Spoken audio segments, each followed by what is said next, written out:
Vamos a explicar la función de supervivencia y las curvas de supervivencia según el modelo de Kaplan y Meier, y también la función de riesgo en cuanto a la probabilidad de que suceda un evento en la unidad de tiempo, como si fuera una velocidad en un instante, es el concepto en matemáticas de la derivada, ¿sí?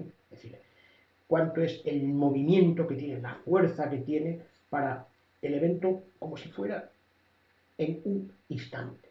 Bien, y además de esto, aprovechándonos de ello, vamos a ver una mínima idea, bueno, una mínima tampoco, una idea de los riesgos proporcionales. ¿Y por qué hacemos esto último? Bueno, pues lo hacemos porque hay muchos ensayos clínicos en los que la medida del efecto de numerador y denominador, de intervención en el numerador y control en el denominador, se hace mediante el hazard ratio según el modelo de Cox de riesgos proporcionales. Bueno, se dice siempre esto, el modelo de Cox, pero no caemos en que hay que testar siempre si los riesgos que se nos ponen a disposición en las curvas, que nos enseñan muchas veces, ¿no?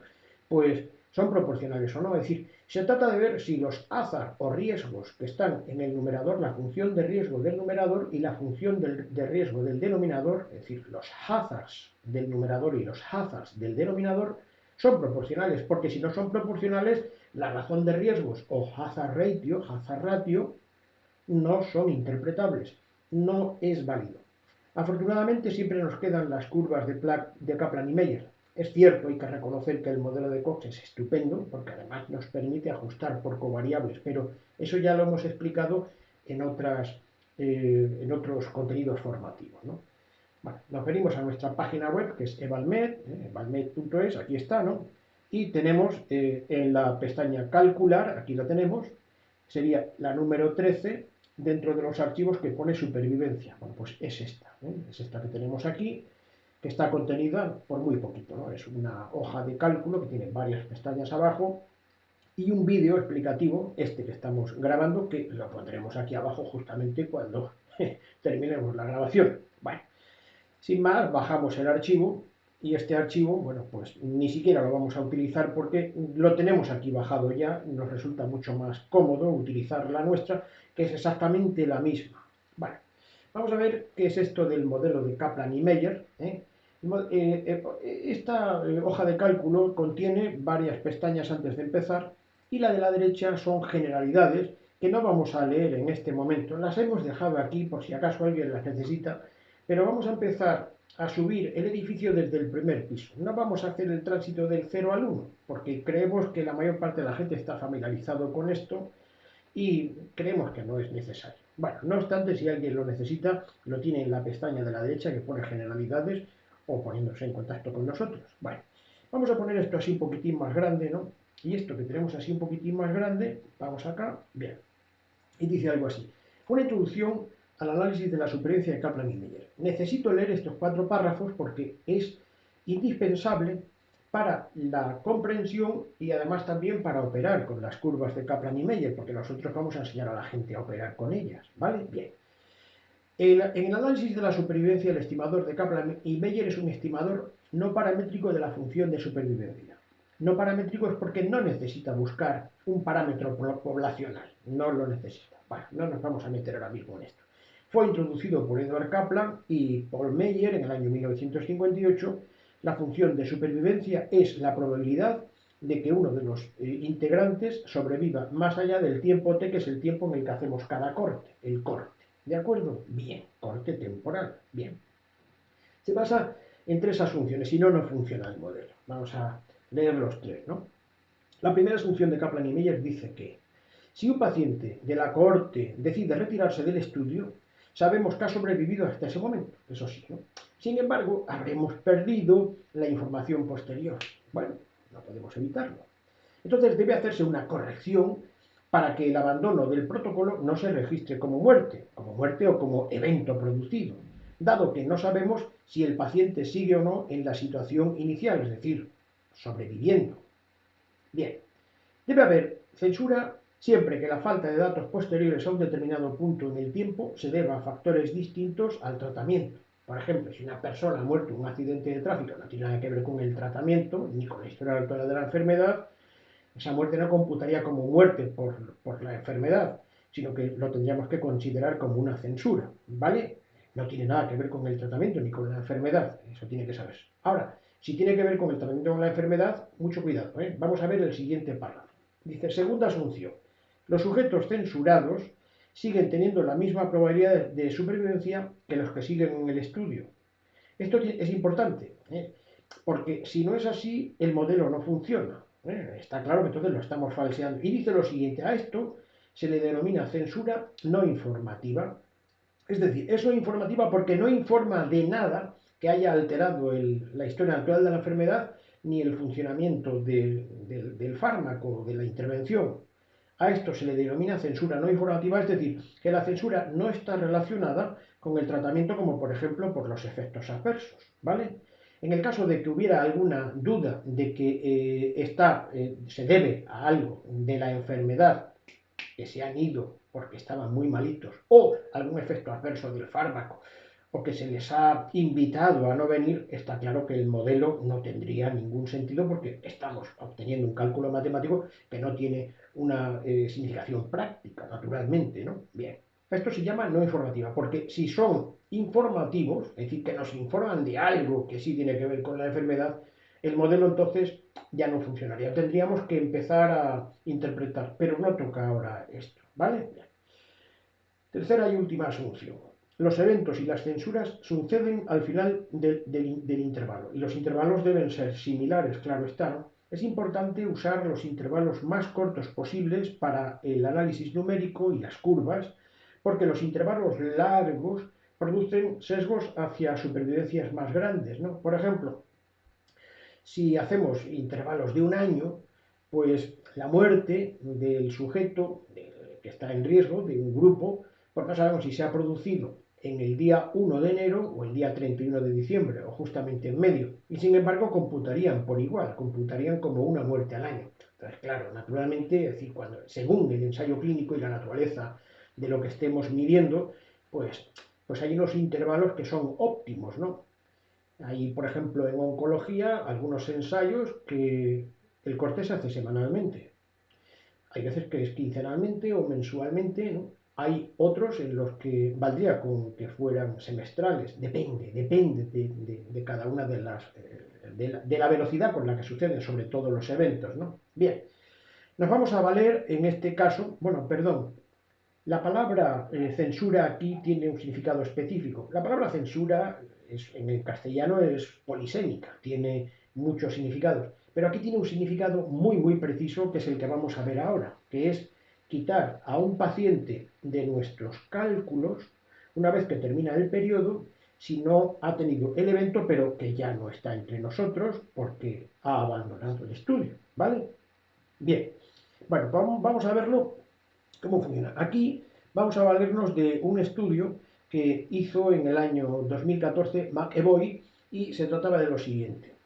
Es un estudio de un ensayo clínico que tiene 2 años de seguimiento en el que a pacientes diagnosticados de esquizofrenia o síndromes del espectro, ¿no?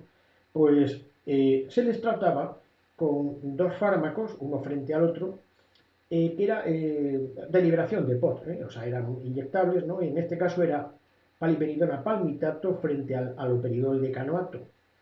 Son ambos del mismo fabricante, pero bueno, querían ver si uno de los dos era no inferior al otro y además si también era superior. Al final no lo demostró, como ahora veremos, pero no es el motivo de nuestro planteamiento hoy. Simplemente nos vamos a dar cuenta de que el investigador medía, o sea, es decir, la I, es decir, el resultado, lo que medía era recurrencia de la enfermedad. Algo así como el fracaso del tratamiento. El fracaso del tratamiento cursaba con por una recaída, recaía el sujeto en, en una crisis psicótica, en este caso sería, ¿no? Y con la necesidad de reingreso hospitalario. Bueno, no nos vamos a meter ahora mismo en esto, pero bueno, aquí está, ¿no? Bien, este investigador tuvo la generosidad aparte de utilizar la curva de Kaplan y Meier de supervivencia al evento, es decir, a la rehospitalización o recurrencia, ¿verdad? Bueno, pues tuvo la generosidad de ponernos no solo lo que nos ponen todos, lo que nos ponen todos siempre es esto que hay aquí, siempre nos ponen esto. Nos ponen aquí los sujetos que están en riesgo, sujetos que están en riesgo, vamos a ponerlo así, ¿no? Es algo así como que los que comienzan en el primer periodo, en el mes cero, en el mes 3 comienzan 119, en el siguiente, y van cayendo poco a poco. ¿Pero cómo caen? Pues caen, naturalmente, caen. De estos 145, da la casualidad de que el investigador nos puso aquí abajo algo que no suele hacer casi nadie, y es ponernos los que tienen los eventos. De modo que nos permite ver también cuántas son las censuras simplemente restando. Entre 145 y 119 dice que había habido 19 rehospitalizaciones, 19 eventos. Naturalmente nos damos cuenta de que como la diferencia que hay de aquí a aquí son 26, pues 19 le faltan 7. De modo que 7 son las censuras. En el otro grupo son de 145 hay 21 eventos y hay 17 censuras. ¿Vale? Bueno, pues así sucesivamente. Esto sería completamente imposible, por ejemplo, en este estudio que traemos aquí a colación, este sería el Chessmate 057. Este es un estudio que se publicó en el año 2015, 12 meses de seguimiento, en el que se trata a pacientes con cáncer de pulmón no microcítico que han progresado, de modo que estamos hablando en una segunda línea, han progresado después de un tratamiento con quimioterapia basada en platino, a los que en la segunda línea se les administra o nivolumab o docetaxel para ver si sobreviven y sobreviven al evento, es decir, a la progresión del evento, en este caso de enfermedad, ¿no? Bien, si nos damos cuenta, o sea, la poca generosidad que suelen tener todos los ensayos clínicos de oncología, la inmensa mayoría, es que solamente ponen los sujetos en riesgo. Es decir, que tenemos que ser, pues, algo así como sabios o adivinos, es completamente imposible, para saber qué sucede entre el 292 y el 232, dado que la diferencia no son solamente los eventos, en este caso sería de muertes, ¿no? Porque estamos viendo aquí arriba supervivencia general, supervivencia global, ¿no?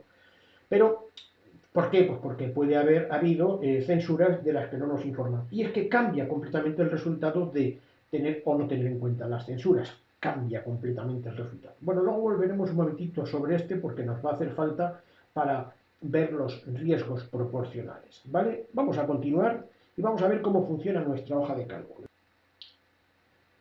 Bueno, vamos a ver ahora nuestra hoja de cálculo, que está aquí. Todos los que utilizan las hojas de cálculo nuestras saben que los números se ponen en las casillas que tienen fondo amarillo.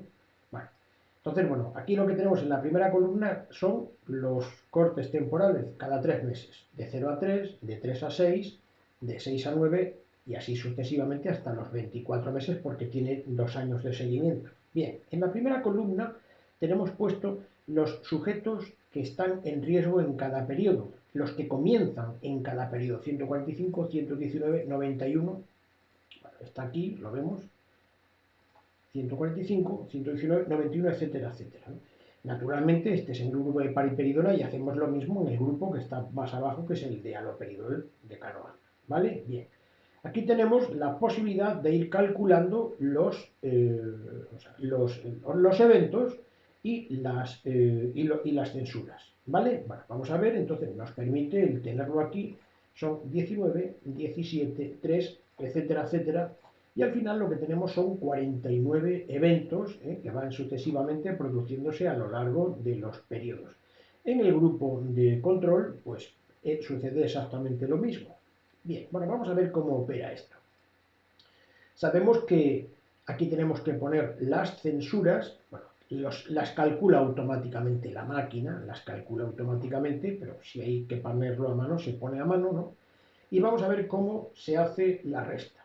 Si empiezan 145 al principio, al final de los 3 meses han sucedido 19 rehospitalizaciones, 19 eventos y 7 censuras. Luego entonces 145 menos 19 menos 7 da 119. Bien, estos son los que empiezan en el siguiente periodo, aquí están, ¿no? En el siguiente periodo va a haber 17 eventos, 11 censuras, de modo que 119 menos 17 menos 11 quedan al final 91 sobreviviendo al evento, que son los que empiezan en el siguiente. De modo que en realidad O sea, estos 119, cuando empiezan, lo que aquí sucede, estos 91 sobreviven a condición de haber sobrevivido primero 119. Estos 91 sobreviven a condición de haber sobrevivido aquí primero. Lo mismo que estos 76 sobreviven a condición de haber sobrevivido estos 91. Ahora lo veremos porque esto es la probabilidad condicionada. Bien, vamos a ver cómo se analiza en la función de riesgo. La función de riesgo en estos 3 meses son los que han sufrido el evento, 19 partido por 145, y 19 partido por 145 son 13,10. Muy bien, pues este es el riesgo que hay en la unidad de tiempo. Naturalmente, si este es el riesgo en la unidad de tiempo, la sobrevivencia o supervivencia al evento es el complementario, 86,10, porque la suma, 86,9, porque la suma de ambos es 100%. ¿De acuerdo? Muy bien. Bien, vamos a ver en el segundo periodo. En el segundo periodo tenemos que 17 partido por 119 son 14,29%. Esta sería la función de riesgo. Y la función de supervivencia sería, de este periodo, sería 85,7.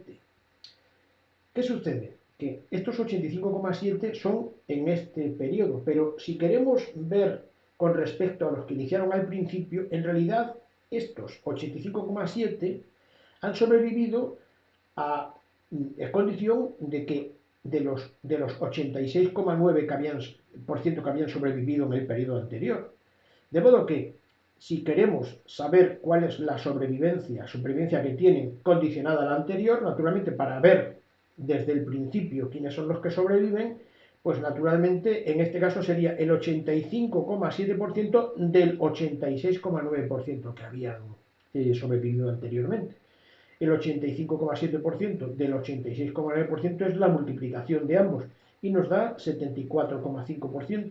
Bien, es decir, que vamos condicionando la probabilidad anterior para aplicar la posterior y así sucesivamente hasta que el siguiente, pues naturalmente este 74%, será el que emitirá la condición para que este funcione. De modo que este 96% es a condición de este 74,5%. El 96% del 74% es un 72%. Bien, el 94% de un 72% es un 68%, y así sucesivamente hasta que al final obtenemos una supervivencia respecto al comienzo del 59,3%. Es una probabilidad condicionada. ¿Vale? Bien. Eso sucede exactamente igual con el grupo de control, que el grupo de control tiene una supervivencia al final del 61,4%. Son muy parecidas, se ve aquí perfectamente, ¿no? Bien. Una cosa que tiene nuestra página, nuestra hoja de cálculo, es que ofrece, y además aquí en abierto, ofrece, vamos a ver si soy capaz de verlo, un poquito más pequeñito, ¿no? Ofrece vamos a ocultarlo y ya después lo voy. Ofrece los intervalos de confianza, el límite inferior y el límite superior, que están alrededor precisamente de la estimación puntual, ¿eh? Lo que pasa es que los hemos cerrado para que no tengan decimales. Bueno, bien. Al final, sin embargo, están muy separados, porque, por ejemplo, este 59% va desde el 19 hasta el 85%. Bueno, lo primero que vemos es que ambas curvas, o sea, ambas supervivencias, se solapan en los intervalos de confianza. Se solapan. Bueno, se solapan, con lo que entonces ya podemos darnos cuenta de que si se solapan, la diferencia no es estadísticamente significativa. Bueno, voy a dejarlo abierto como si fuera el capó de un coche abierto, cuyo capó fuera de cristal, para ver cómo funciona toda la maquinaria, que es una cosa que nos gustaba mucho cuando éramos niños, ver cómo funcionaban las maquinarias de los coches de juguete. Vale. Bien, por lo menos en nuestra época. Vale. Vamos a ver. ¿Por qué hay que condicionar la probabilidad a la anterior? Bueno, por si alguno, en fin, de los escuchantes se ha perdido, yo por ejemplo me pierdo muchas veces, pues vamos a ver un territorio, un terreno que tiene de área una área, bueno, un área, una hectárea, vamos a ver un área, una hectárea, da lo mismo, porque en este caso es el 1 lo que a mí me interesa, ¿no? Bien, y que cada año nosotros vamos a entregar una parte, la mitad, y sobrevivirá la otra mitad, sobrevivirá en nuestro poder, ¿no? Bien, nos damos cuenta en el tiempo cero la supervivencia es de 1, del 100%, ¿verdad que sí? Bien.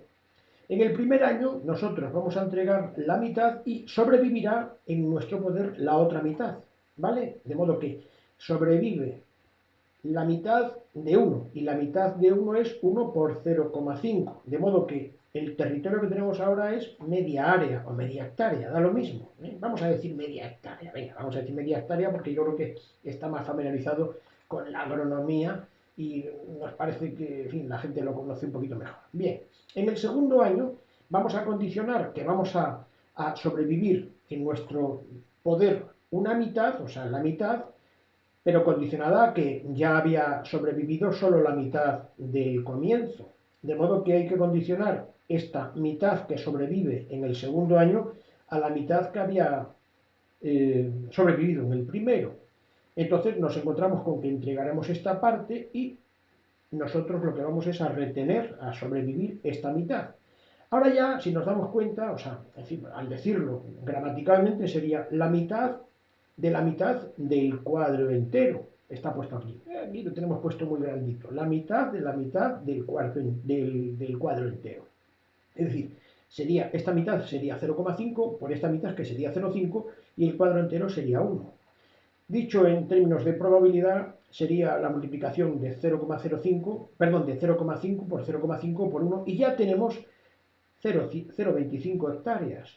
Bien, ahora en el siguiente año vamos a retener a sobrevivir la mitad de lo que había sobrevivido anteriormente y vamos a entregar la otra mitad. Pero lo que sobrevive, que es lo que nos interesa, es este de aquí. De modo que en este caso ya tendremos que multiplicar por 0,5 todo lo que había sucedido anteriormente. Y así sucesivamente hasta que lo que tenemos es una probabilidad condicionada en la que vamos multiplicando por 0,5 sucesivamente. Bien, es esto de aquí, aquí lo tenemos, aquí tenemos en el tiempo 0, tiempo 1, tiempo 2, tiempo 3 y tiempo 4, por ejemplo en los años, ¿no? Y en cada periodo, primero partimos con 100%, esto es en el periodo inicial, ¿no? Y en el primer año, pues la supervivencia que retenemos para nosotros es del 50%. Aquí también retengo el 50%, pero claro, el 50% de este periodo. Y aquí el 50%. Si yo quiero saber en cada periodo cuánto retengo respecto al 100% inicial, lógicamente tengo que acudir a la probabilidad condicionada, ¿no? Y naturalmente en este caso sería 50%, sería el 50%. 50 por 50, 25%. 50 por 25%, 12,5% y 50 por 12,5%, 6, no sé cuánto por ciento. Al representarlo en un diagrama en el que aquí está la supervivencia, lo que sobrevive en nuestro poder del territorio, del terreno, y aquí los años, pues nos damos cuenta de que es una función exponencial, que es lo que sucede con la probabilidad condicionada. Es una función exponencial muy bonita, muy elegante, ¿no?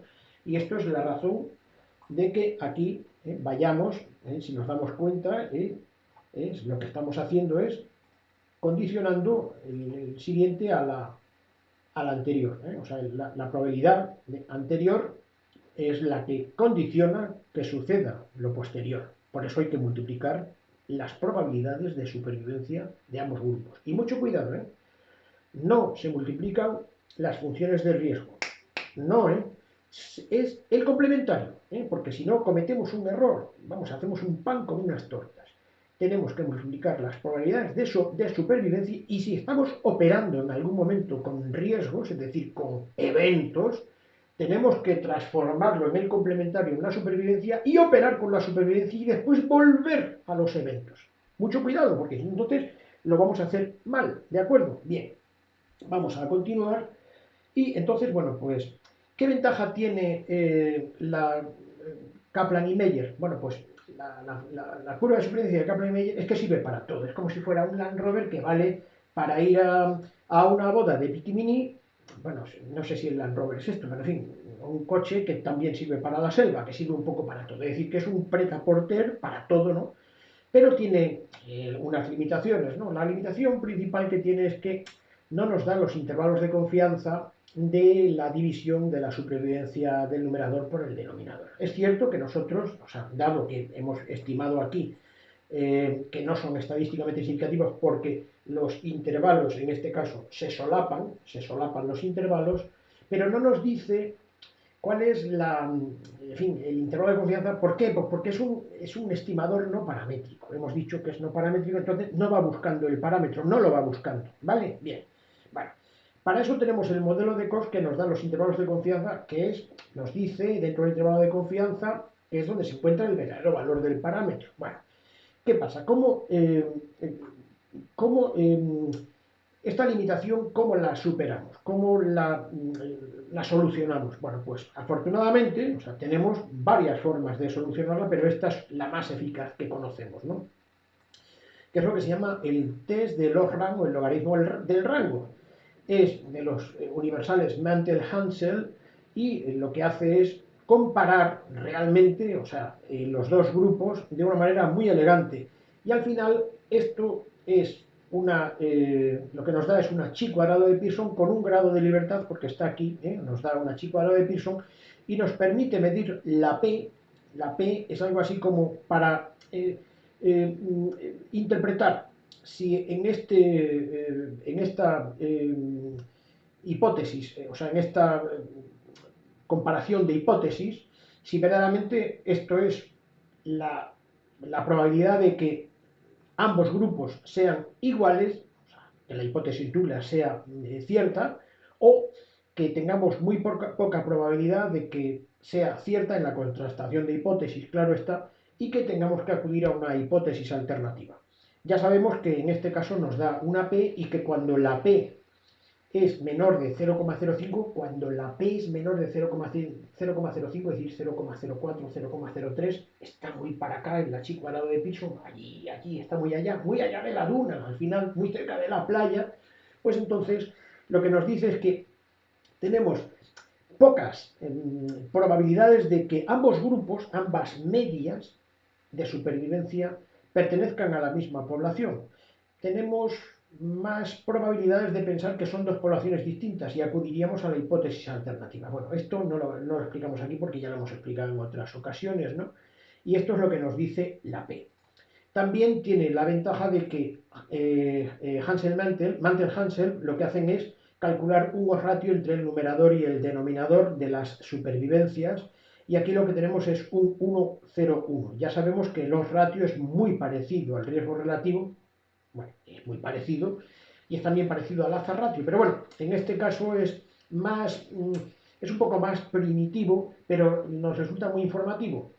¿Qué desventaja tiene? Pues que los ratios no tiene intervalo de confianza en este caso porque no se puede calcular. Bueno, vamos a ver, ¿qué es lo que hace el test de log-rank? El test de log-rank lo que hace es que al poner aquí los sujetos que comienzan en riesgo y aquí los que tienen los eventos, que son las mismas casillas, lo tenemos acoplado, porque estas son precisamente de 19 hacia abajo, son los que están aquí, 19 hacia abajo, y estos de 21 hacia abajo son los que están aquí. ¿Vale? Bien. Pues es muy sencillito. Esto es los eventos observados. Bueno, pues en el caso de que se debiera al azar, estos son los observados. ¿Cómo? Al sumar los eventos observados, hay aquí 40. ¿Cuáles son los que se deberían al azar? Naturalmente, si hay 145 y 145, pues está claro que entre 19 y 21 serían 20 y 20. O sea, que es muy fácil, ¿no? O sea, si nos damos cuenta, sería prácticamente, o sea, la aplicación de este sobre estos dos, prácticamente y dividiendo por la mitad. Bueno, bien, no es el caso, pero bueno. Bien, en el siguiente, pues exactamente igual. Este 27, o sea, se distribuye hacia arriba y hacia abajo, y al final nos sale aquí una foto de cuál sería el número de eventos esperados por el azar.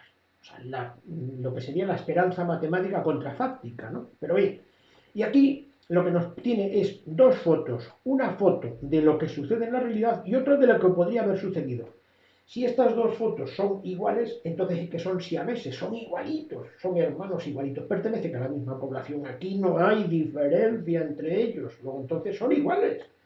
Pero si ya, o sea, tienen una distorsión en cuanto a la imagen, o sea, que ya la imagen, hay veces que se separa y dice, no son de la misma familia. Por ejemplo, vamos a ver, voy a simular que aquí, en este caso, lo que tenemos es un evento, uno, aquí en lugar de 17, un evento. Y aquí también dos. Nos damos cuenta aquí ya de que la P Ahora sí que son muy distintas ambas poblaciones, muy distintas una y la otra. Entonces, en este caso sí que habría una diferencia estadísticamente significativa, que no es el caso de nuestro ejemplo, en el que la P está casi en uno que es la igualdad, lo que se dice un poco la igualdad absoluta. Bueno, absoluta es un poco exagerado decirlo, ¿no? Bueno, vamos a ver cómo se representa el gráfico de Kaplan y Meyer, pues lo tenemos aquí, o sea, aquí lo que ponemos es la supervivencia condicional, este es el grupo de control y este es el grupo de intervención. Tenemos la precaución de poner siempre al comienzo, si no nos lo da el fabricante, lo ponemos nosotros el 100% porque es en el instante cero, porque si no, entonces no nos queda pegada aquí arriba. Esto es una curva normal y corriente que la hace Excel de maravilla, naturalmente, ¿no? Bueno, aquí tenemos el porcentaje de supervivencia, aquí los meses que van corriendo hasta los 24 divididos por periodos cortes de trimestrales, ¿no? Bien, si nos damos cuenta, este 86,74 es este de aquí, 86 es este de aquí, y el de aquí abajo, está un poquito forzado, este de aquí justamente es el que hemos puesto aquí abajo. No hemos jugado con los intervalos de confianza, estos son estos de aquí, ¿no? Simplemente lo dejamos correr, ¡brum! Y aquí efectivamente viene perfectamente hacia acá, ¿no? Y tiene una disposición exactamente igual que la del fabricante o la de los investigadores McEvoy y colaboradores, ¿eh? Es así, ellos lo tienen, en fin, es más porque tienen la oportunidad de ver qué es lo que pasa en el medio también. Bueno, de acuerdo. Bueno, pues este es algo que nos va a permitir ver cómo son las funciones de riesgo. Estas son las funciones de supervivencia, ¿verdad que sí? Bueno, pues los complementarios son las funciones de riesgo, o sea, es decir, en los porcentajes que suceden en cada unidad de tiempo. Vamos a verlos. Efectivamente, vamos a ver, por ejemplo, del 13-14-3. 13-14-3 es este de aquí.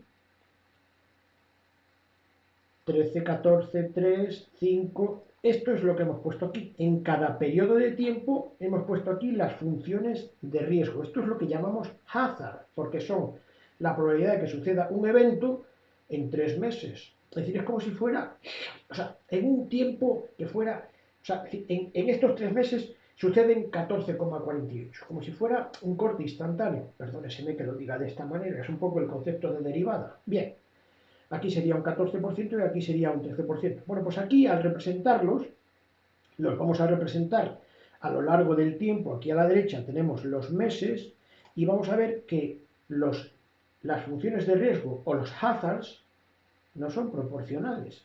Vamos a ver que no son proporcionales. Hemos puesto de color marrón el grupo de control y es este de aquí. Primero sube, luego baja, luego sube, luego baja, luego sube, luego baja, luego sube. Es como si fuera una montaña rusa. El grupo de intervención hace lo mismo, primero baja, luego sube, baja, sube, es decir, esto no es lo que quiere el modelo de Cox, no. Sin embargo, por ejemplo, ni siquiera McEvoy lo citó, nos dimos cuenta porque se suele ver cuando se cruzan las curvas de supervivencia, pero después veremos algunos ejemplos en los que no cruzándose tampoco es de aplicación. Vamos a verlo. Bien, vamos a ver. Si nosotros, permítaseme que lo haga de esta manera, porque originariamente es así, nosotros tenemos que el porcentaje de 13 partido por 14, 13,10 partido por 14,48, en principio la razón de riesgos es 0,90. 0,90 en 3 meses, 0,90. Bien, en el siguiente sería 14 entre 9, 1,53. De modo que al representarlos aquí nos damos cuenta de que los hazard ratio, es decir, la razón de hazards, de riesgos, son muy distintos. El modelo de Cox quiere que sean paralelos a la horizontal. Cuando suben y bajan es porque el modelo de Cox no es interpretable, no nos vale. Nos vale Kaplan y Meyer, pero el modelo de Cox no nos vale. En este caso, en realidad, no nos vale. Bien, bueno, para verlo con más nitidez, lo que hemos hecho ha sido un ejemplo teórico y ahora vamos a explorar un poco qué es lo que sucede con los hazard ratio cuando son proporcionales o cuando no son proporcionales. Vamos a hacerlo aquí que sea proporcional, vamos a hacerlo, a forzarlo para que sea idílico, como si fuera un cuento de hadas, ¿vale? Bien, no vamos a leerlo del principio porque es exactamente igual que antes, ¿no? Bueno, entonces nos hemos aprovechado de la misma estructura de antes del ejemplo de McEvoy, de la paliperidona y el haloperidol, y en este caso, para facilitar la explicación, lo que hemos hecho ha sido fingir un ejemplo en el que comienzan 1000 en el grupo de intervención y 1000 en el grupo de control, ¿vale? Y van sucediendo sucesivamente el 10% de eventos en el grupo de intervención, siempre el 10% de eventos, y el 10% de eventos en el grupo de control. Para eso, naturalmente, hemos tenido que renunciar a las censuras. Hemos decidido que las censuras sean cero, para facilitar la explicación. Es que si no, entonces se altera un poco, pero tenemos que hacerlo de una manera ideal, ¿no? Bueno, vamos a ver, entonces, en el primer caso aquí tenemos que son 1000 pacientes en riesgo y 100 eventos. De modo que 1000 menos 100, al final acaban 900 sobreviviendo, que son los que vienen aquí. Aquí lo que tenemos en el principio serían 100 por 1000, partido por 1000, la función de riesgo es el 10%. De modo que la función de supervivencia en este tramo es del 90%. La vamos a arrastrar aquí.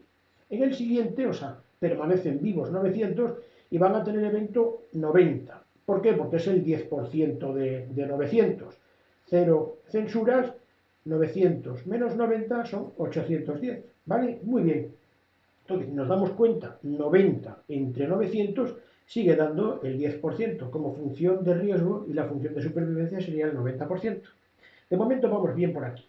Sí podemos ver que ahora ya, o sea, esta probabilidad hay que multiplicarla por esta para obtener la que es la probabilidad condicionada, es decir, la probabilidad de sobrevivir en el segundo periodo es del 81% porque es el 90% de la probabilidad de haber sobrevivido al primero, es decir, que es el 90% del 90%, y así sucesivamente hacia abajo. Terminamos con una probabilidad de supervivencia del 43% y los intervalos de confianza no los vamos a utilizar en este momento porque no queremos complicarlo, ¿vale? Bien. En el grupo de control es exactamente igual, pero en lugar del 10% de eventos, el 20%, de modo que 1200 quedan 800. La función de riesgo es del 20%, la función de supervivencia es el 80% y la vamos a arrastrar aquí, la supervivencia. En el siguiente sobreviven 800 y el 20% de 800 es 160. Efectivamente, 160 entre 800 da el 20% de función de riesgo, función de supervivencia el 80%, y ahora la probabilidad de sobrevivir aquí en este segundo periodo es el 80% del 80% previo, es el 64% y así hasta un 16%. ¿Vale? Lo tenemos aquí, ¿no? Bien. Naturalmente aquí en la test de Mantel y Hansel lo hemos forzado tanto, y es muy elegante, que sí que habría una diferencia estadísticamente significativa. Se ve perfectamente porque esta foto no es siamesa de esta. Se ve aquí al final. Este 570 se parece poco al 806 y este 832 se parece poco al 595. Según la Chicuara de Pearson, la P es cero. No es cero, es una asíntota, pero está muy cerca del cero. Es decir, que la diferencia sí es estadísticamente significativa, ¿no? Es decir, un tratamiento es distinto al otro, mejor probablemente al otro, o un comportamiento, ¿no? Y el hazard ratio es, perdón, el odds ratio sin intervalos de confianza es 0,506. Esto lo hemos obtenido del test de los RAM, ¿entiendes, no? Que en realidad es una aplicación particular de la función de probabilidad de la chicuada de Pearson, ¿vale? Bien. Vamos a empezar a ver un poquito de las cosas que tenemos que explicar. Bueno, aquí tenemos, igual que antes, o sea, ahora vamos a verlo muy elegantemente, aquí tenemos las supervivencias condicionadas, la supervivencia total, poco a poco cómo va. Sería 90, 81, 72, vamos a verla. Está de color azul, sería 90, 81, 70. Esto es lo que hemos puesto aquí con la precaución de haber puesto el 100 arriba. Aquí está, ¿vale? Porque si no ponemos el 100 no se nos prende arriba del todo. No se nos prende aquí arriba, ¿vale? Bien. El 80, 64, etcétera, etcétera, hacia aquí abajo, naturalmente es, como ya se podrá sospechar, son estas de aquí. Vale, pues vamos a ver qué es lo que obtenemos en esta elegante gráfico de la función de supervivencia. Y aquí está. Bueno, vamos un poquitín más pequeño, porque si no vamos a perder. Bien, vamos a ver, lo vemos aquí. Aquí tenemos en el eje de las ordenadas el porcentaje de supervivencia y aquí son los meses. Las supervivencias son las condicionadas, pero son muy elegantes y muy informativas, muy explicativas. Este sería el grupo de intervención, lo hemos puesto aquí, que sobreviven más al evento que en el grupo de control. Pero ya vemos aquí perfectamente cómo, o sea, al ir siendo en cada periodo un 10% y un 20%, en realidad se convierte en una función exponencial, que es lo que tienen las curvas de supervivencia. Por eso se resuelven con exponentes, ¿vale? Bien. De acuerdo, bueno, pues aquí tenemos la función de supervivencia. Ahora vamos a ver aquí la función de riesgo. Si nos damos cuenta, la función de riesgo sería 20%, que ha sido siempre la función de riesgo en el grupo de control, y 10% en el grupo de intervención. Pues, naturalmente, o sea, nos damos cuenta de que son. Esta sería la función de riesgo que la hemos visto anteriormente del numerador, bueno, en este caso del grupo de intervención, y el 20% lo hemos forzado para que sean igualitas, igualitas, igualitas. Y de esta manera poder explicar que en este caso las funciones de riesgo o hazards, los hazards del numerador y del denominador, sí que son proporcionales. Aquí son perfectamente proporcionales porque son proporcionales todo aquí respecto a esto de aquí. No pasaría nada porque en este caso tendríamos que verlo, por ejemplo, de la siguiente manera. Vamos a hacer una pequeña parada para ver un estudio que está justamente aquí. Este estudio se publicó en marzo del 2020, es decir, en la fecha en la que estamos grabando esto, no hace mucho tiempo, y el investigador hacía esta reflexión metodológica, ¿no? Y es, ¿por qué tenemos que testar si los riesgos son proporcionales cuando utilizamos el modelo de Cox? Y efectivamente, precisamente porque va a ofrecer una solución que nosotros hemos resuelto, si se me permite que lo diga, en nuestra página web está y está grabado, con lo que llamamos las áreas bajo la curva en la supervivencia, la prolongación del tiempo de supervivencia, prolongación del tiempo de supervivencia media, de supervivencia al evento, porque lo hemos resuelto mediante el contaje de píxeles. Bueno, está en nuestra página web y la mayor parte de la gente lo conoce. Así resolvemos nosotros muchos de los ejemplos más allá del modelo de Cox. Bien, aquí tenemos varios ejemplos y se pregunta el investigador si no nos habíamos dado cuenta de que ninguno de estos tres ejemplos que hay aquí tiene los riesgos proporcionales. Vamos a ver un momentito el primero. El primero aprovecha, o sea, aquí tenemos en el eje de las ordenadas la supervivencia, el porcentaje de supervivencia, aquí el tiempo. Y van bajando las supervivencias, pero no sabemos si los riesgos son proporcionales. Ha tenido, está muy bien, ha tenido la habilidad de poner los hazard de numerador y denominador aquí, o sea, es decir, esta es la escala respecto también al tiempo, es decir, que es como si esta escala fuera de aquí. Entonces ha aprovechado la misma gráfica para que lo veamos y es así un poquito más fácil. Estos son los porcentajes de eventos del grupo de intervención, del grupo de control, y estos son los del grupo de intervención. Entonces, si nos damos cuenta, aunque lo parece, no son proporcionales. Sí son proporcionales aquí. Estos sí son proporcionales, porque son totalmente paralelos. No tienen por qué ser exactamente paralelos, pero que tengan unas tolerancias de proporcionalidad. Bueno, vamos a continuar un momentito mirando, ¿no? Entonces, nos está diciendo el investigador que efectivamente estos no son proporcionales. En este caso ya se ve perfectamente. Voy a poner un poquitín más fuerte, ¿no? Aquí se ve que se cruzan las líneas, se cruzan. Las líneas, estas son las curvas de supervivencia. Y estos son los hazard de cada uno, los porcentajes de eventos en la unidad de tiempo. Esto sería el grupo de intervención y este sería el grupo de control. Nos damos cuenta de que el grupo de control se mantiene recto, o sea, es decir, se mantiene perpendicular a la horizontal. Pero el otro comienza teniendo más eventos, se cruza con el denominador y luego acaba teniendo menos eventos. En principio, bueno, pues eso es bueno para el estudio, pero está claro que aquí los riesgos no son proporcionales y no le es de aplicación el modelo de Cox. Bien, y aquí a la derecha nos encontramos con que, sin embargo, o sea, las líneas de arriba de supervivencia no se cruzan, pero los riesgos tampoco son proporcionales porque sucede muy parecido aquí. El número, el denominador, es decir, el grupo de control, se mantiene perpendicular, paralelo a la horizontal, mientras que el otro, o sea, va bajando, se cruza aquí y luego al final acaba teniendo menos porcentaje de eventos que el denominador. El grupo de intervención parece que acaba siendo mejor, ¿no? Pero los riesgos no son proporcionales. Bueno, vamos a ver, aquí simplemente la última frase, ¿no? Y dice así el investigador en este caso que nos ofrece esta exposición. Dice, los hazards deberían haber sido proporcionales si las líneas pespunteadas, las líneas de puntos, ¿no? Fueran rectas y horizontales. Fueran rectas y horizontales. Este es un ejemplo, naturalmente muy idealizado, de hazards que son proporcionales. Vamos a continuar porque nos falta ya poco para terminar. Bien, ahora vamos a ver, igual que aquí anteriormente habíamos hecho el hazard ratio, numerador y denominador, es decir, vamos a ver cuáles son las razones de riesgos, las razones de hazard, el hazard ratio. Bien, entonces, vamos a tenerlo aquí dividiendo, que sería naturalmente dividir 10% por el 20%. Y aquí está, el 10% por el 20% es 0,50, ¿no?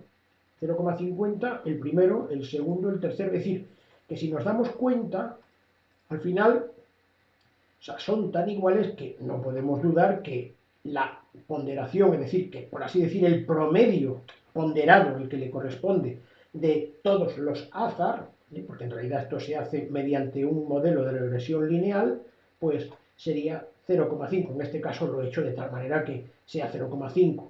Y efectivamente, aquí tenemos los hazard ratio al final de cada intervalo y los hazard ratio son estupendos. Son paralelos a la horizontal.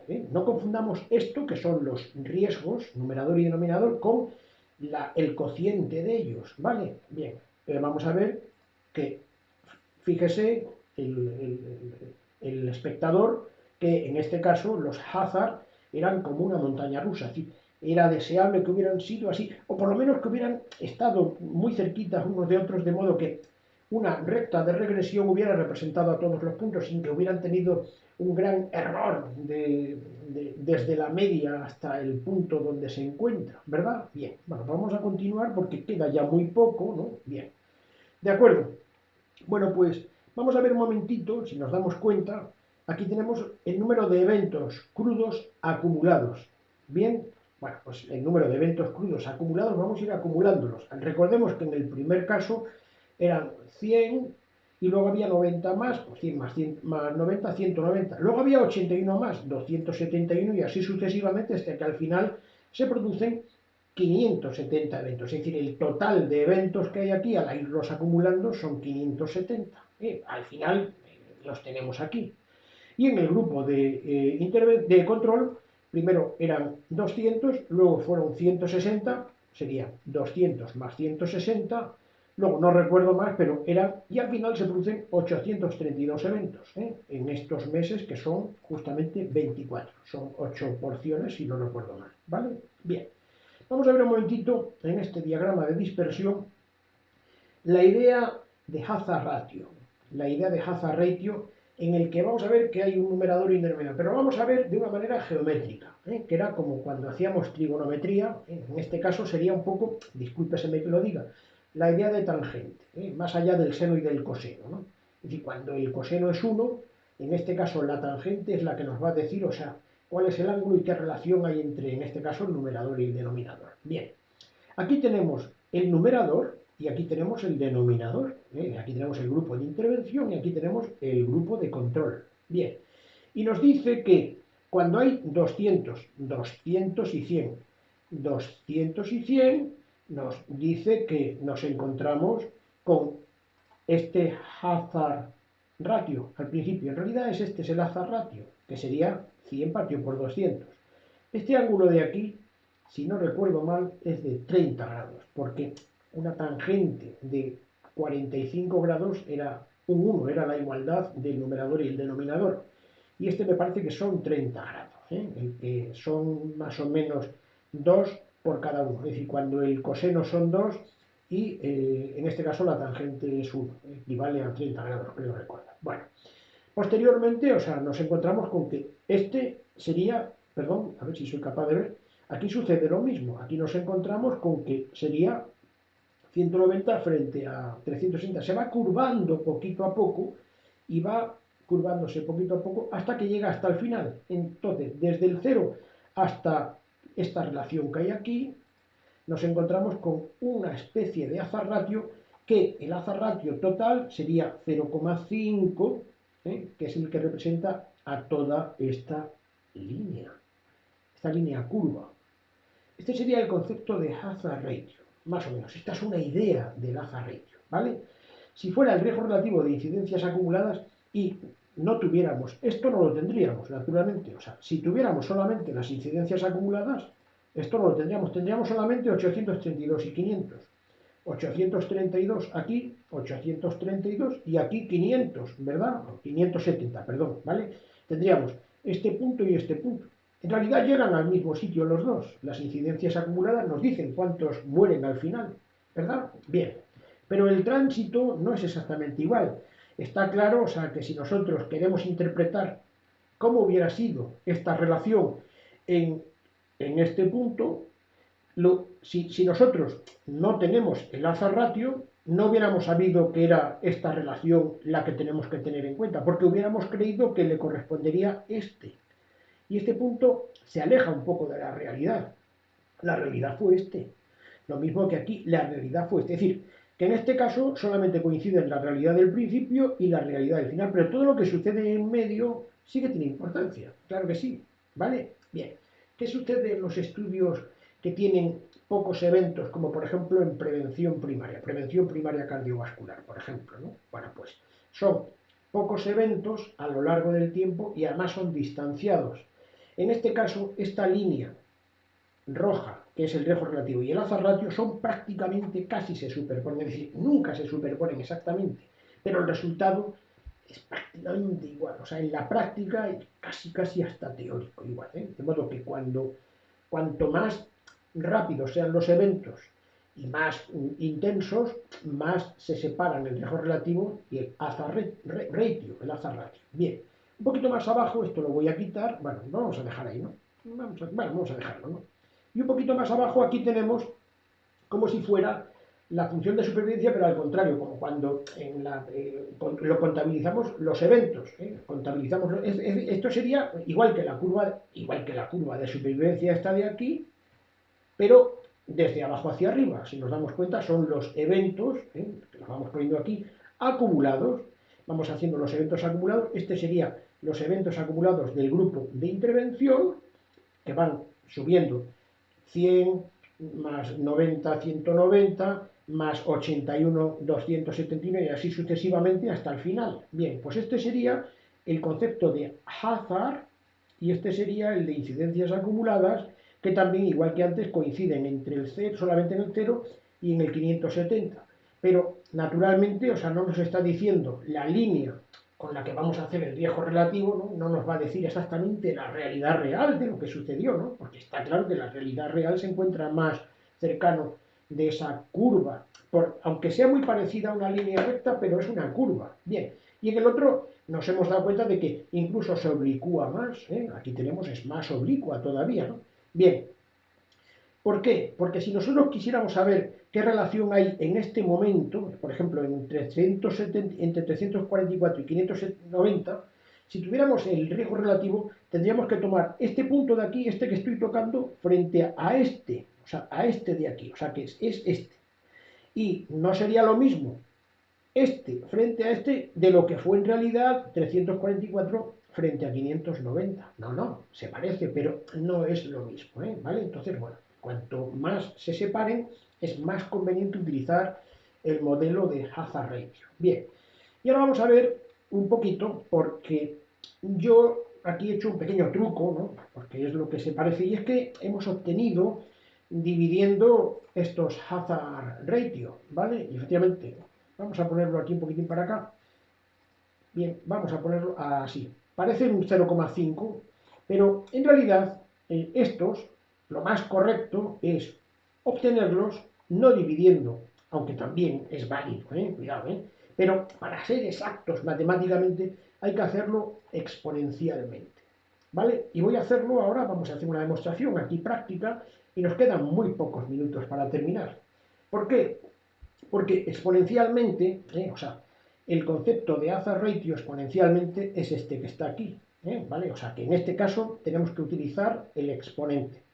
Y dice que, voy a ponerlo un poquitín alto, que la supervivencia del grupo de intervención es igual a la supervivencia del grupo de control elevado a la hazard ratio. Es decir, no multiplicado por, sino elevado a, ¿vale? Bien. Naturalmente, o sea, lo que nos damos cuenta entonces es que esto responde a que el logaritmo en base de la supervivencia del grupo de intervención, al hacer un cálculo matemático, lo que aprendíamos al final en el bachiller de cálculo, ¿no? Pues nos damos cuenta de que en este caso el logaritmo de la supervivencia de intervención con una base logarítmica de la supervivencia del grupo de control es el concepto de hazard ratio. Vale, pues entonces lo vamos a hacer perfectamente así. En Excel lo que hacemos es, pues el logaritmo, lo hacemos así, o sea, para hacer este logaritmo, lo que sería, haríamos así, sería el logaritmo y me dice, voy a poner el número. Tengo que irme a la supervivencia de la intervención y luego a la supervivencia del control. Bueno, pues la supervivencia de la intervención era esta. Esta sería la de la intervención. Y le voy a poner una coma y después sería la del control.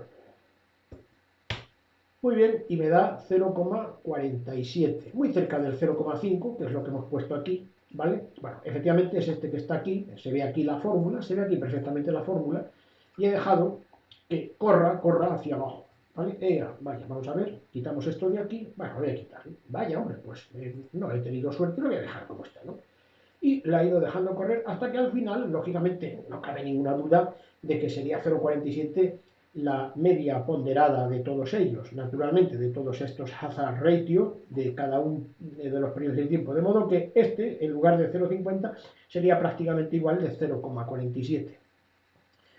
Necesito esta precisión porque vamos a llegar al mismo sitio, desde el principio hasta el final, tanto con el riesgo relativo como con el hazard ratio. Vamos a verlo. Bien, vamos a ver. Si nosotros trabajamos con las incidencias acumuladas, en las que se nos oculta, vamos a ver, ¿dónde estaba? Lo hemos ocultado antes, efectivamente, ¿no? Aquí está, se nos ha ocultado. Solamente conociéramos esto, solamente conocemos esto, naturalmente nos damos cuenta de que en el grupo de intervención habría 570 de cada 1000 y en el grupo de control 832 de cada 1000. Bueno, pues muy bien. Nos vamos a venir a una de nuestras hojas de cálculo, sería aquí en variables dicotómicas, muy sencillito, vamos a traerla. Bien, sería esta calculadora, la vamos a traer aquí, a ver si vale, a ver si nos da la... Bueno, pues no parece que nos la dé, no sé por qué. Bien, está aquí, ahora ya sí, bien. Nos va a aparecer aquí. Vamos a habilitarla, un momentito, aquí está. Habilitamos y ya está. Vamos a hacerlo sobre incidencias acumuladas, que es lo que pone aquí, incidencias acumuladas. Y hemos dicho que eran 570 sobre 1000 y 832 sobre 1000. Vaya hombre, aquí he metido la pata, he tocado sin querer y aquí sobre 1000, ¿vale? Eran 832. Muy bien, yo creo que lo tenemos aquí perfectamente bien. Bueno, pues aquí tenemos los resultados. Vamos a trasladarlos, copiar y los vamos a trasladar a nuestra hoja, esta de aquí, para que nos demos cuenta de que vamos a llegar al mismo sitio, ¿vale? Bien. Aquí hemos puesto la del riesgo relativo, estas serían las incidencias acumuladas y lo vamos a dejar aquí. Bien, para que es que como no se ve muy bien, lo que hago es que quito esto de aquí para que se vea bien este 26%. Muy bien, nos está diciendo que al final lo que obtenemos es un NNT de 4. ¿Por qué? Porque 83,2% dividido entre 57 nos da 0,61. Es decir, que el riesgo relativo por incidencias acumuladas es 0,69. Si nosotros no tuviéramos nada más que el principio y el final y se cierran en ese mismo momento, podríamos tener un rendimiento por lo menos del principio hasta el final. Lo que pasa en medio, o sea, los que van muriendo más o muriendo menos en medio no los conocemos, pero sí sabemos al final de los 24 meses que acabarán muriendo 570 y 832. Y podemos sacar una conclusión de que en este periodo, sin saber lo que pasa en el interior, al final, pues La diferencia entre 83 y 57 es un 26%. Hay un 26% más de eventos en el grupo malo que en el grupo bueno. 100 partido por 26 es 4. 4. El intervalo de confianza va de 3 a 4. De modo que el rendimiento es que tenemos que tratar a 4 para evitar un evento. No está mal, no está nada mal, la verdad. Muy agradable, muy apreciable. Muy bien. ¿Y ahora cómo lo haríamos con el hazard ratio? Bueno, pues con el hazard ratio vamos a poner aquí el 0,5 que hemos obtenido dividiendo y nos venimos a nuestra hoja de cálculo, pero ya sabemos que el hazard ratio se encuentra en la segunda de las casillas. Bien, vamos a poner aquí el hazard ratio, vamos a poner aquí 0,5.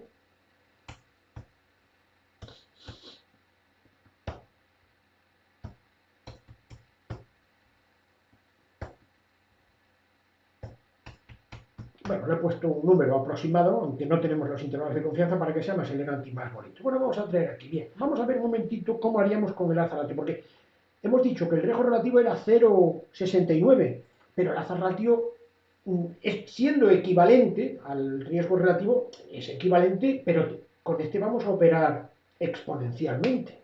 Vamos a llegar al mismo resultado. Vamos a verlo. Bien. Nos está diciendo que aquí lo que tenemos que poner es el número de eventos en porcentaje que hay en el grupo de control. En el grupo de control son 800. Vamos a ponerlo aquí, serían igual a 800. Bueno, vamos a pasarlo a otro sitio, serían 832, ¿verdad? Voy a poner aquí. Vamos a poner aquí 832.000. Bien, y ahora voy a dividirlo. Voy a quitarle las comas porque va a ser más bonito verlo sin comas. Bien. Y yo voy a decir que me divida, para ver cuál es el porcentaje de eventos, 832 entre 1000. Bueno, ya sabemos perfectamente que va a ser este y lo vamos a poner así más bonito. Sería 83,2%. Nos dice que aquí tenemos que poner el del grupo de control. Aquí es donde tenemos que poner ese 82. Vamos a traerlo para acá y efectivamente vamos a ponerlo a... Vamos a ver si el rendimiento es el mismo. Vamos a ponerlo, vamos a ver si somos capaces de traerlo arriba. Aquí tenemos las incidencias acumuladas y aquí son las que son debidas a la interpretación mediante el hazard ratio. Vamos a ponerlo aquí arriba. Aquí arriba nos encontramos con lo siguiente, que tenemos 83,2 en el grupo de intervención y nos entrega 59,1 en el grupo de control. Bueno, vamos a ver si es verdad. Bueno, esto lo vamos a quitar para que sea más sencillito de ver. Y al final nos da como rendimiento un riesgo relativo, perdón, un NNT de 4. Pues igual que el anterior, nos da, ¿no?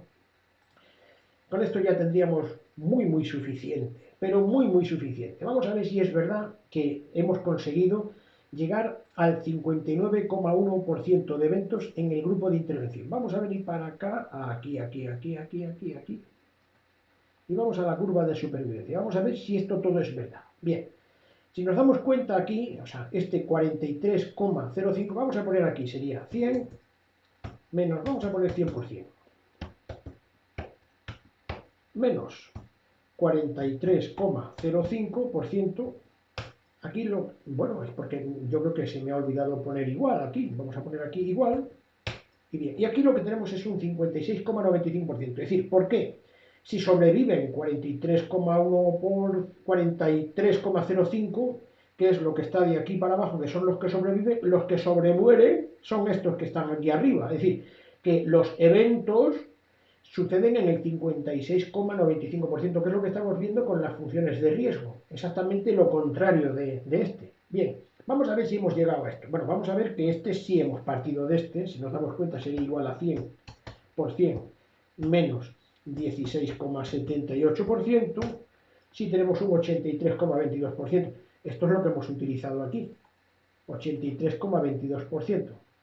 Creo que hemos sido lo que hemos utilizado. Hemos utilizado 83, perdón, vamos a poner 832,2. Aquí tenemos ya este. Este es el correcto, ¿vale? Bien. Pero nos devuelve un 54,01%. Vamos a ver si coincide. Casi coincide. nos dice que la diferencia que hay entre 83 y 20 y 56, en este caso eran 54, son muy parecidas, ¿no? Con esto ya valdría. Bueno, valdría de sobra, ¿eh? Porque cuanto más pequeñas son las diferencias, más se ajustan. ¿Por qué no nos ha dado exactamente igual? Bueno, pues vamos a ver por qué no. Si nosotros tomamos el hazard ratio que hemos obtenido ya matemáticamente, que sería este de aquí, vamos a poner este, copiar, me lo voy a traer a la hoja de cálculo, que es este de aquí, y voy a poner el hazard ratio aquí, en lugar de 0,50 voy a poner el obtenido matemáticamente. Ahí está, 0,47. Vamos a ver qué es lo que nos ha entregado. Vamos a ver, voy a traerlo para acá, y ahora, al ponerlo aquí, lo voy a poner ya sobre el correcto, que sería este de aquí. Son muy parecidos los dos, ¿no? Y al final lo que me entrega es estos dos valores. Me he equivocado. Y sería omitir el error, ¿vale? Me da 59,65. Vamos a ver si es lo que al final, bueno, al final, lógicamente, lo que tenemos es un hazard ratio, es un NNT que es práctica, es igual que el anterior, en este caso no podemos hacer los intervalos de confianza, pero hasta incluso con los intervalos de confianza aproximados que nosotros hemos calculado, obtenemos el mismo rendimiento, ¿no?